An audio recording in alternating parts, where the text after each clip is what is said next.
Party నుండి బయటికి వెళ్తే వాళ్ళని దారుణంగా హ్యూమిలియేట్ చేస్తారు. అది ఇంతకు ముందు కూడా చూసారు. అది తెలుగుదేశంలోనూ ఉంటది, వైసీపీలో తక్కువ ఉంటది. ఇప్పుడు విజయసాయిరెడ్డి వాళ్ళు పెద్ద ట్రోల్ చేయరు మీరు అబ్జర్వ్ చేస్తే. లేదా అతని పేరేంటి రోసయ్యో లేకపోతే వీళ్ళు వెళ్ళారు కదా అంతకుముందు స్వామినేని ఉదయభాను, వాళ్ళని ఎవరైనా ట్రోల్ చేస్తారు, వాళ్ళు ఏదో పట్టించుకోరు.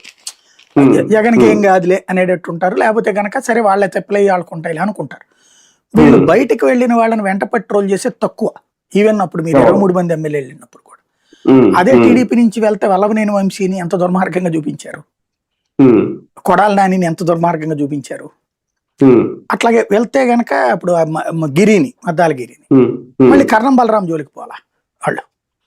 వీళ్ళ విషయంలో వరకు వెళ్ళారు టీడీపీ వాళ్ళు. కర్ణం బలరాం జోలికి పెద్దగా వెళ్ళలేదు అతన్ని.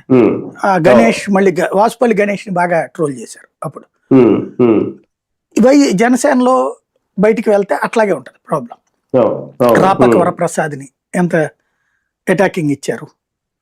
అట్లాగే బయటికి వెళ్ళిన వాళ్ళ మీద కాస్త అగెనెస్ట్. ఇప్పుడు మొన్న మధ్యన అతను ఎవరో డిజిటల్ మీడియా నడుపుతాడట, జనసేన కోసమే నడిపాడట ఇంతకాలం పాటు.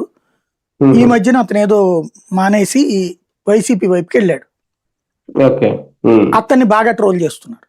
అతనికి పార్టీ వైపు నుండి ఏం ఆదుకోలేదు. అతను చాలా ఖర్చు పెట్టాడు కూడా, ఏదో డిజిటల్ ప్లాట్ఫారాలు నడిపి చాలా ఖర్చు పెట్టాడట. అదేదో పేరేదో చూసాను నేను.